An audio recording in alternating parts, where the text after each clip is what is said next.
The research I will be conducting will be at Edmund College.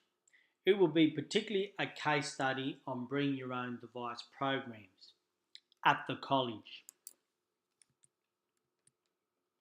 Edmund Rice College, which I'll refer to as ERC throughout my presentation, is an all-boys high school of about 1100 students. It's situated in Wollongong, and this site has been selected due to my direct connection to the college. In my role as Director of Technology and Innovation, I have the ability to be able to seek permission.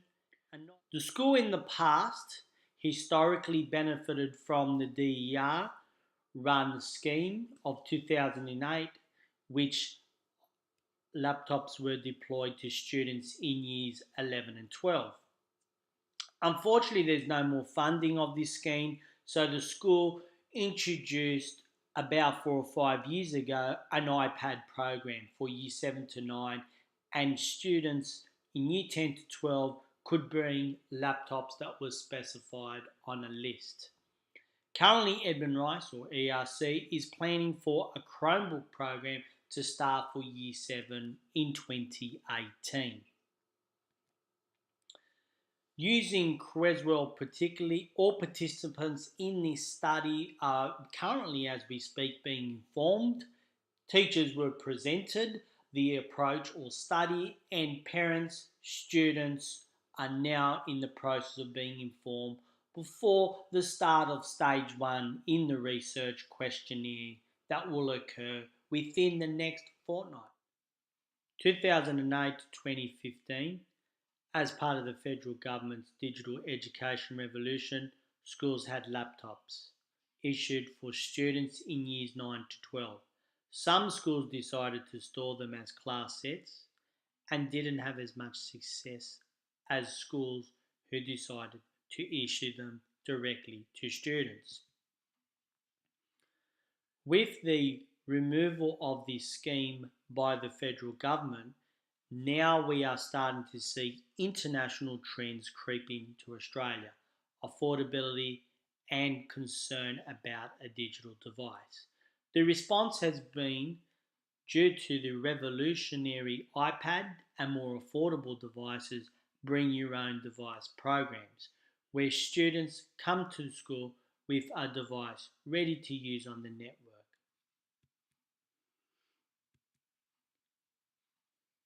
In terms of learning, both at home and at school, students are leaning towards preferring technologies that allow participation, gathering information, rather than a passive approach. Teacher confidence with this approach has been challenged in research, particularly looking at mindsets and cultures. They have certainly witnessed concern with technology implementation. This will be looked at later on in the presentation when looking at theoretical frameworks. 2 points to consider in the literature. Initial steps when deploying BYOD needs to consider careful evaluation. One area, an easy area of evaluating, secondly, has been academic improvement. However, the jury's still out in this. You can certainly find studies, as presented here, that support possible positive improvement in standardized testing, whilst there are other studies that indicate no significant improvement. We really need to go deeper than simply relating everything to academic performance. As the research will tell you, bring your own devices provide creative and other forms of communication to occur. Really, from the reading, the challenges are quite apparent. How to have one-to-one devices where behavioural management doesn't increase and become an issue, particularly when looking at trusting students using devices in the classroom due to having these devices that can't always be, as we would say, monitored. And the area expanding onto my particular area of study from Howard Chan, Mazzuchelko, and Caputi is how different subjects approach technology in different ways. The traditional maths class, is it still so traditional? The English classroom, is it a lot more creative? But going beyond just two or three subjects, all subjects across the high school environment has not been studied in detail. Hopefully, this case study will look at all subjects. Research questions are starting to evolve from the literature review and study for the past 12 months. One main question is the attitude and commitment of a teacher to the school's expectation in using a device for enhancing learning, and how that affected by the type of technology or device a student uses. At ERC, students use iPads at the moment in year 7 to 9. By deploying a different device, does that have or evolve different forms of learning? Sub-questions will focus on that particularly, managed device versus unmanaged device. Chromebooks are looked at as being devices which are better to manage, while mobile devices being the iPad versus low-cost cloud-based device being the Chromebook. Away from comparisons, other area questions or sub-questions from the research will look at software and applications.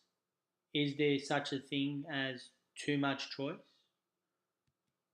And looking at how the designer device and its purpose can impact on the teacher's pedagogy and style of lessons. Two theoretical frameworks make sense in anchoring research questions and practical research happening on the ground.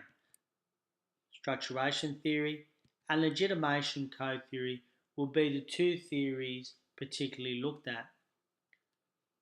Having the advantage of talking to Dr. Howard directly, these two theories make a lot of sense and certainly will support findings. Looking at the structuration theory for a moment, starting with Edmund 99, who looks at internal barriers in terms of teacher confidence with technology, the main internal barrier we're going to be focusing on is cultural values. Very important from Giddens' work in 1984 in this area will be how the person's own experience and value system affect the school. But at the same time, the school, groups of teachers can impact on an individual, being cyclical as seen by the following illustration, impacting each other. In educational research, structuration theory has been used in technology, looking at structures, also being used for other educational areas, looking at cultural change and as particularly teacher stress and burnout from workloads, an obvious area that could come about through technology implementation. Legitimation code theory. Now this, particularly from May 2014, talks about a toolkit which is built up from earlier work from Bernstein and Bordeaux. What this theory is looking at is what initial experiential practices a teacher brings to the classroom or to any workplace, an individual, and how they shape their legitimation of their particular subject area. So looking at knowledge, achievement, value legitimation within a subject discipline. Specialisation is a big part of legitimation code theory.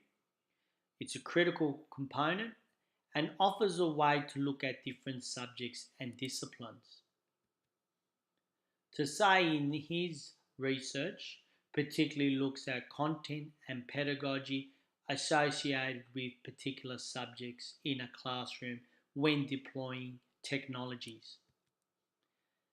In terms of this specialisation, we can break it down to epistemic relations, where we look at skills and content, particularly in maths, versus skills and content, particularly in English and grammar, as an example. Then we have social relations, basically the enjoyment of a subject. This can all be graphed on a Cartesian plane, horizontal and vertical axis, providing further measuring. Each quadrant has different codes: elite, knowledge, relativist, and knower, whilst the horizontal looks at particularly the social, whilst the vertical looks at the epistemic relations being measured in a positive and negative direction. Using both theories together offers the opportunity to look at cultural challenges and also looking at the barriers surrounding perceived specialisation and value in certain subjects. Research methods will involve a mixed methods approach, both qualitative and quantitative research, across four particular main stages. There will be triangulation of data, thereby legitimising a lot of the data that is obtained.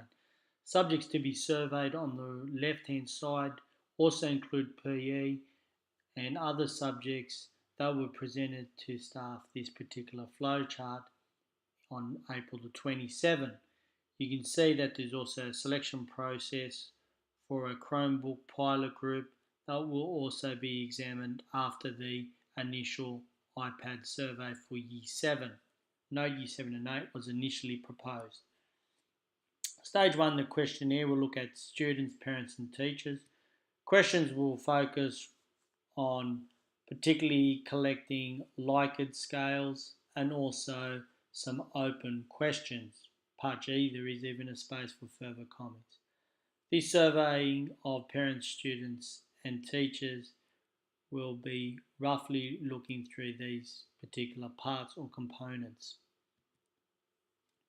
So once the initial questionnaire is conducted, stage 2, there'll be interviews. With the interviews particularly, there'll be a sample of students and parents. Obviously, peer conversation will be very important in selecting students and parents and teachers. From a rehearsal of this approach, I will be using member checking, so using a lot of methods from Creswell in order to confirm what I've recorded. I'll be recording using an audio approach of recording responses and then emailing the transcript and presenting it to each of the participants to confirm results. With the work samples, there will be artifacts collected, assessment tasks and a variety of other tasks, again trying to create some sort of triangulation. Note in stage 3, the Chromebook pilot group will be done in order to be able to compare or see or witness differences between using two different devices. Selecting the group will involve strong peer conversation as suggested by Creswell in terms of ensuring selection is non-biased. I have about 7 homerooms to determine the specific homeroom that will use the Chromebooks. So that will be part of the pilot program that will occur in term 4. There is concern only studying one site. There will be a huge collection of collecting a lot of triangulated data from questionnaires, interviews and artifacts. With the record keeping, there will be member checking and peer debriefing as mentioned in the research from Creswell and others in terms of verifying and selection processes used in obtaining data. Further to that, with the record keeping, All questionnaires will be stored as a Google form or spreadsheet. Interviews will be recorded and coded using programs such as Atlas.ti, which are used in EDGZ930. Powerful program. And all artifacts will be scanned and stored. Thank you for listening to my presentation on a case study that will occur at Edmund Rice College. I hope to gain from the research a greater insight into technology implementation with different devices across many subject areas as a main focus. Thank you.